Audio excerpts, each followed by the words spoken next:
ځینې واقعیات او ځینې خبرې دومره حیرانونکي وي چې په هغو باندې باور کول سخت دي، مګر د بشر تاریخ له داسې ویرونکو خو رښتینو واقعیاتو څخه ډک دی چې د کومو په اورېدو سره د انسان هوش و حواس کار پرېږدي. په نننۍ ویډیو کې موږ تاسو ته د تاریخ 15 داسې رښتینې مګر حیرانونکي کیسې بیانوو کومې چې شاید مخکې مو هیڅکله نه وي اورېدلي. 15مه او 14مه پیړۍ د ایټالوي رنسانس دوره بلل کیږي.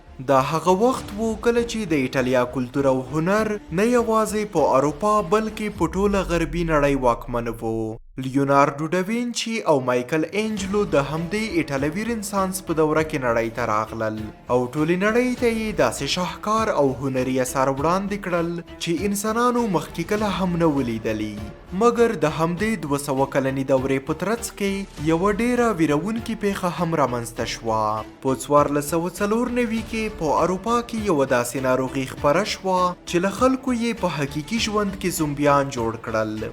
دا یوه داسې خطرناکه ناروغي وه چې په کومه کې د انسان له سر او مخ څخه غوښه ورو ورو له منځه تله. اوس فکر وکړئ چې که تاسو هر طرف ته یوازې داسې خلک لیدلی چې په هغو کې د چا پوزه نه وای، د چا غوږونه نه وای او د چا بیا په ټول مخ غوښه نه وای. په هغه وخت کې په فرانسه او ایټالیا کې دا منظره ډیره عام وه. که تاسو په هغه وخت کې اروپا ته تللی وای نو داسې به ښکارېده لکه هر لور ته چې د ویرونکو فلمونو زومبیان ګرځي. د دې ناروغۍ نوم دی سیفیلیس او دا له جنسي لارو خپریدونکې یوه ناروغي ده. په هغه وخت کې انټي بایوټیکس نه و کشف شوي او د همدې لپاره سیفیلیس یوه وژونکې ناروغي وه. دا ناروغي زیاتره د جسم خرڅونکو په منځ کې موندل کېدله او د همدې لپاره وروسته له 14مې پیړۍ څخه په انګلستان او اروپا کې په جسم فروشۍ سخت محدودیتونه ولګېدل. ځینې خلک په دې باور دي چې دا د هغو اخلاقي فسادونو له امله د الله تعالی سزا وه چې په هغه وخت کې په اروپا کې خپاره وو. په هر صورت په 1906 کال کې د دې ناروغۍ لومړني درمل وموندل شول او بالاخره انسانان له دې ناروغۍ او د هغې له نښو څخه خلاص شول. دویمه کیسه د هنري هاورډ هومز ده چې په ایچ هومز هم پیژندل کیږي او دا د امریکا له لومړیو او بدنامو پټو وژونکو یعنی سیریل کیلرز څخه دی. په هومز باندې د 200 کسانو د قتل تور دی. هومز په 1861 کې په نیو همپشایر کې زیږیدلی و. ویل کیږي چې له کوچنیوالي څخه یې له هډوکو او مرګ سره یوه عجیبه علاقه درلوده. د زده کړو په دوران کې هومز یو لایق زده کوونکی و او هغه د میشیګن له پوهنتون څخه د طبابت په برخه کې ډیپلوم ترلاسه کړ او بیا یې په 1880 کې په شیکاګو کې د یو فارماسیست په توګه کار پیل کړ. په څو کلونو کې یې همدا فارمسي واخیستله او بیا یې له دې څخه ګټل شوي پیسې په 1890 کال په شیکاګو کې د یو هوټل په جوړولو مصرف کړې چیرې چې هغه د یوې بېرحمه لوبې د پیل کولو پلان درلوده. دا هوټل داسې ډیزاین شوی وو چې ټولې دروازې یې صرف له بهر څخه خلاصېدلی شوې او بله عجیبه خبره دا وه چې په دې هوټل کې هیڅ کړکۍ نه وی چې له امله یې له دې ځایه تېښته تقریبا ناممکنه وه. ټولې کوټې ساوند پروف وې او د هرې کوټې لاندې داسې زیرزمینۍ جوړې شوي وې چیرې چې د وژل شوو کسانو جسدونه ښخول کېدل. د دې هوټل د جوړولو په وخت کې هومز ګڼ شمېر ساختماني کارګرانو ګمارل، بیا یې لرې کړل او بیا یې نور کارګرانو ګمارل ترڅو هیچاته دا معلومه نشي چې هغه څه کول غواړي. دغه هوټل وروسته د قتل ماڼۍ په نامه شهرت پیدا کړ. د دې بېرحمه لوبې پیل په 1893 کال کې وشو. په اصل کې په 1893 کې په شیکاګو کې یوه لویه ننداره پلان شوې وه چیرې چې له ټولې امریکا څخه ډېر شمېر خلک او په خاصه توګه ځوانې نجونې راتلونکې وې. هومز په لویو ورځپاڼو کې د خپل هوټل اعلانونه خپاره کړل ترڅو راتلونکي سیلانیان د هغه هوټل په کرایه ونیسي. ډېرو زیاتو سیلانیانو د دې هوټل کوټې ونیولې مګر د هوټل ته راغلی هیڅ کس بیرته ژوندی نه لاړو. کله چې به د ورک شوو سیلانیانو خپلوان یا پیژندونکي هوټل ته راغلل نو هومز به ورته هغه کتابچه ښودله چیرې چې به د دې سیلانیانو د وتلو نیټې موجودې وې. ورو ورو د دې هوټل شاوخوا میشت ګاونډیان په دې شکمن شول چې هر سیلاني چې د هوټل ته ځي نو هیڅ کله بیرته نه راوځي. تقریبا 200 کسان په دې توګه ورک ورک شول. اوس پولیسو ته هم شک پیدا شو چې دلته خو کومه ستونزه حتما شته. بیا په 1894 کې تقریبا تر 1.5 کال وروسته پولیسو هومز ونیوه او هغه خپل ټول جرمونه ومنل. د هغه په وینا د خلکو وژل د هغه یو شوق و چې دی په اړه هیڅ نشول کولای. بالاخره په 1896 کې په بیرحمانه توګه د 200 کسانو د وژلو په تور هومز ته د مرګ سزا ورکړل شوه. که دا کیسه ستاسو لپاره ویرونکې وه نو راتلونکې پیښه شاید ستاسو حواس له منځه یوسي. یوازې په 32 کلنۍ کې د نیمایي نړۍ فتح کوونکی الکساندر د ګریټ یعنی سکندر اعظم څوک نه پیژني. د سکندر مرګ تل د تاریخ پوهانو لپاره یوه معما پاتې شوي. څوک وایي چې هغه ته زهر ورکړل شول، څوک وایي چې هغه ملاریا ونیوه او څوک وایي چې هغه په ټایفاید اخته شو د کوم له امله چې هغه مړ شو.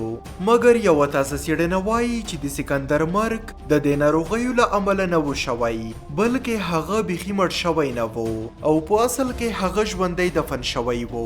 د نیوزیلند د ډیونیډن طبي ښوونځي ډاکټران وایي چې د دې ویرونکي کشف لامل د سکندر د ناروغۍ علایم او تاریخي شواهد دي. د تاریخي شواهدو مطابق د مې د میاشتې په 9 په 323 قبل المیلاد کې سکندر یوه میلمستیا جوړه کړه او هغه ښه ډېر شراب وڅښل. په راتلونکې ورځ د مې په 30 تاریخ هغه ته سخته تبه ولګېده او ټول بدن یې درد شروع کړ. مګر سکندر ته داسې ښکاره شوه چې دا د اوږده سفر ستړیا ده او په راتلونکې ورځ یې هم ښه ډېر شراب وڅښل. د همغې ورځې په شپه په سکندر د فلج حمله راغله. د ډاکټر کیټرین هال مطابق سکندر ته په اصل کې د ګیلین باري سینډروم په نامه دماغي ګډوډي پیښه شوې وه چې په کومه کې د انسان د بدن دفاعي سیستم په خپل عصبي سیستم باندې برید کوي او په نتیجه کې یې ناروغ په مکمل ډول فلج کیږي. دا فلج دومره سخت وي چې په دې کې د ناروغ تنفس ډېر ورو کیږي او دا معلومول سخت وي چې آیا انسان ژوندی دی که نه. په هغه زمانه کې ډاکټرانو نبض نه چک کوه او یوازې د تنفس پشتون او نشتون سره به یې د ژوند او مرګ پریکړه کوله. دا ناروغي نن هم په هر یو لکو کې یو کس ته پیښیږي. نو د ډاکټر کیټرین په وینا د سکندر د مرګ اصلي لامل و سوډو تناتوس کوم ته چې د غلط تشخیص مرګ هم ویل کیږي. سکندر په اصل کې فلج شوی و مګر کله چې د هغه ملګرو ولیدل چې تر څو ورځو تېرېدو وروسته هم د هغه په بدن کې هیڅ حرکت رانغی نو دوی هغه مړ وګاڼه او ژوندی یې ښخ کړ او په دې ډول سره د نړۍ تر ټولو ځواکمن جنرال چې کله دفن شو نو هغه مړ شوی نه و بلکې شاید ژوندی و. څلورمه کیسه د رومي ښار پومپې په اړه ده چې په یوه زمانه کې د دې ځمکې یو له معتبرو تمدنونو څخه و مګر دا ښار د هغه پیښې له امله مشهور دی چې په 9 میلادي کال کې پیښه شوه کله چې د اګست د میاشتې په یوه ماسپښین کې دا ټول ښار د ماونټ ویسیوس څخه راوتلي لاوا او ایرو وسوځاوه او په تاریخ کې ورک شو.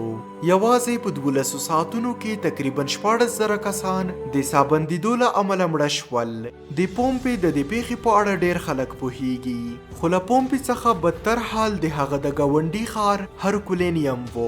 هرکولینیم په هغه زمانه کې د شتمنو رومیانو لپاره د تفریح ځای و چیرې چې هغوی د قمار، شراب څښلو او عیاشۍ لپاره ورتلل.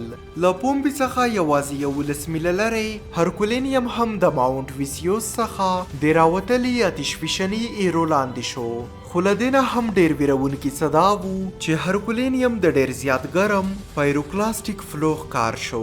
پایروکلاستیک فلو په حقیقت کې هغه ګاز ته ویل کیږي چې د آتشفشان له چاودېدو څخه راوځي. د دې سرعت تر 4.5 میله فی ساعت پورې رسیږي او تودوخه یې تقریبا تر 1000 درجې سانټیګریډ پورې وي. دا ګاز دومره ګرم وي چې د دې خواته نږدې کیدونکی هر شی په څو ثانیو کې ویلې کیږي. همداسې څه د هرکولینیم له اوسیدونکو سره وشول. د دې ګاز له امله د خلکو پوستکی په څو ثانیو کې وایشېده او د دوی دماغ او ککرۍ وچاودېدې. دومره ویرونکې صحنه شاید په تاریخ کې هیڅ کله نه وي لیدل شوي. د پومپې او هرکولینیم ښارونو هغه کسان چې مړه شوي وو په هغو کې د ډېرو جسدونه په 18مه پیړۍ کې وموندل شول. نن هم د دې جسدونو په لیدو سره داسې ښکاري چې شاید دا عذاب دومره یو ناڅاپي و چې چې له خلکو سره د تښتېدو لپاره څو ثانیې هم نه وي. د نن ویډیو وروستۍ کیسه ده د نن کینګ مساکر په اړه. دا خبره د 1930 کال د ډسمبر د 14مې ده کله چې د جاپان پوځ د چین د هغه وخت په پلازمینې نانجنګ باندې قبضه وکړه. په راتلونکو شپږو اونیو کې شاوخوا 3 لکه چینایان په بېرحمانه ډول ووژل شول. په وژل شویو کې زاړه خلک، ماشومان او ښځې هم شاملې وې. دا پیښه د نانجنګ د تیری په نوم هم یادېږي ځکه مشهوره ده چې جاپاني عسکرو تر وژلو مخکې په ښځو او حتی په ماشومانو هم جنسي تیری وکړ. دا پیښه دومره بوږنوونکې او ډارونکې ده چې په تاریخ کې یې ساری نه موندل کیږي. کله نه کله باور نه کیږي چې د طاقت او انتقام په نشه کې انسان تر څومره حده پورې ښکته تللی شي. دا خو یوازې څو کیسې وې چې موږ له تاریخ څخه غوره کړې. لا هم داسې ډېرې پیښې او رازونه شته چې موږ به ترې پرده پورته کړو. که ستاسو دا ویډیو خوښه شوې وي نو ویډیو لایک او چینل در سره حتما سبسکرایب کړئ. که کوم وړاندیز لرئ نو لاندې په کمنټونو کې یې ولیکئ. په راتلونکي په زړه پورې ویډیو کې به سره وینو. تر هغې د خدای په امان.